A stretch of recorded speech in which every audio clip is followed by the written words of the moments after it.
আমাদের ইতিহাসের পাতায় এমন কিছু শহর আছে যাদের অস্তিত্ব নিয়ে আজও বিতর্কে শেষ হয় না, ঠিক যেমনটা আটলান্টিস। কিন্তু আমাদের ভারতের বুকেই লুকিয়ে আছে এমন এক হাজার বছরের পুরনো রহস্য, যাকে বলা হয় the lost city of gold, বা হারিয়ে যাওয়া স্বর্ণনগরী দ্বারকা। বলা হয় এই শহরটি কোনো সাধারণ মানুষের হাতে তৈরি না, বরং তৈরি হয়েছিল খোদ দেব স্থাপতির হাতে। কিন্তু ভগবানের প্রস্থানের সাথে সাথেই সমুদ্র কেন গ্রাস করে নিল এই আধুনিক নগরীকে? এটি কি কেবলই একটি মহাভারতের গল্প, নাকি আজকের বিজ্ঞানীদের খুঁজে পাওয়া ওই বিশাল পাথরের দেওয়ালগুলোই সেই হারানো ইতিহাসের প্রমাণ? আজকের ভিডিওতে আমরা সমুদ্রের গভীরে ডুব দেব এবং খুঁজে বের করার চেষ্টা করব শ্রীকৃষ্ণের সেই রহস্যময় দ্বারকাকে।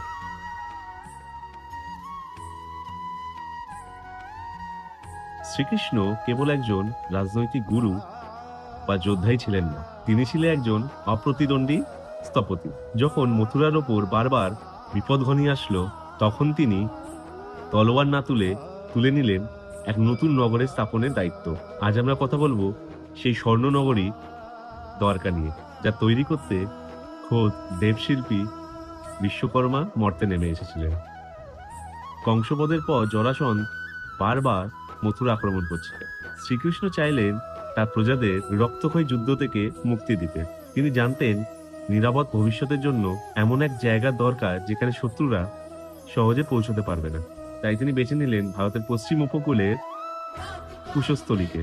কিন্তু সেখানে পর্যাপ্ত জমি ছিল না। পুরাণ মতে শ্রীকৃষ্ণ সমুদ্র দেবতার কাছে ভূমি প্রার্থনা করলেন এবং সমুদ্র 12 যোজন জল পিছিয়ে গিয়ে জায়গা বানিয়ে দিলেন। বিজ্ঞানের ভাষায় একেই আমরা বলি ল্যান্ড রিক্লিমেশন। দ্বারকা নির্মাণের দায়িত্ব দেওয়া হলো বিশ্বকর্মাকে। এই শহরটি ছিল তৎকালীন বিশ্বের শ্রেষ্ঠ স্থাপত্য। এটি ছিল 6টি সেক্টরে বিভক্ত একটি পরিকল্পিত শহর। শহরটি ছিল সোনা, রূপো ও মণিমাণিক্যে খচিত, তাই এর নাম ছিল স্বর্ণনগরী। এই শহরে 16,000 বিশাল প্রাসাদ এবং সুসজ্জিত উদ্যান ছিল।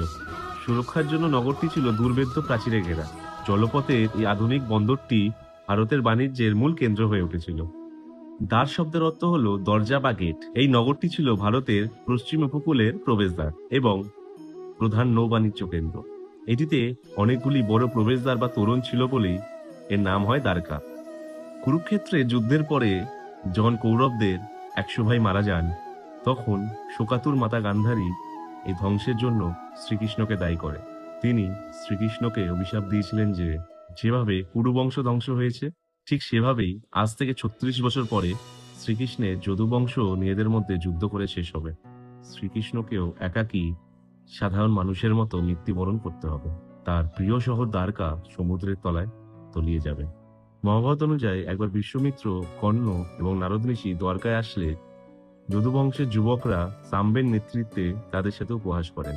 ক্ষুব্ধ হয়ে ঋষিরাও তাদের অভিশাপ দেন যে সাম্বের গর্ভ থেকে একটি লোহার মুষল জন্মাবে, যা পুরো যদুবংশকে ধ্বংস করবে। পরবর্তীতে সেই মুষলের তৈরি ঘাসের আঘাতেই যদুবংশীরা নিজেদের মধ্যে লড়াই করে মারা যান। পুরাণ মতে শ্রীকৃষ্ণ ছিলেন দ্বারকার রক্ষাকর্তা। যখন যদুবংশের পতন নিশ্চিত হলো, শ্রীকৃষ্ণ একটি ব্যাধের তীরে আঘাতে তার নশ্বর দেহ ত্যাগ করলেন। তখন দ্বারকার আধ্যাত্মিক শক্তি শেষ হয়ে যায়। অর্জুন যখন দ্বারকার নারী ও শিশুদের উদ্ধার করে নিয়ে যাচ্ছিলেন, তখন তিনি নিজের চোখে দেখলেন যে সমুদ্রের জলস্তর প্রচণ্ড বেগে বাড়ছে এবং পুরো শহরকে গিলে নিচ্ছে।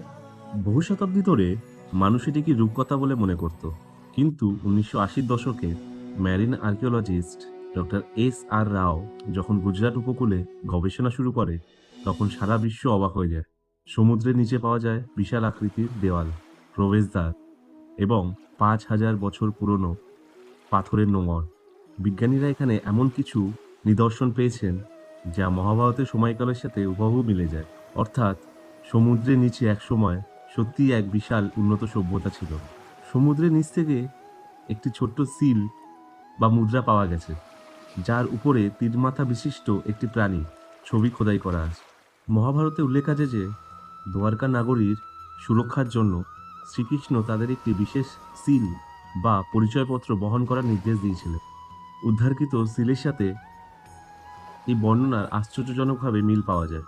ড্রাইভাররা সমুদ্রের নিচে অসংখ্য ভেঙে পড়া পাথরের স্তম্ভ এবং দরজার খিলান খুঁজে পায়। কিছু পাথরের গায়ে কারুকার্যও দেখা গেছে, যা নির্দেশ করে যে এই ভবনগুলো স্থাপত্য শৈলীর দিক থেকে অত্যন্ত উন্নত ছিল।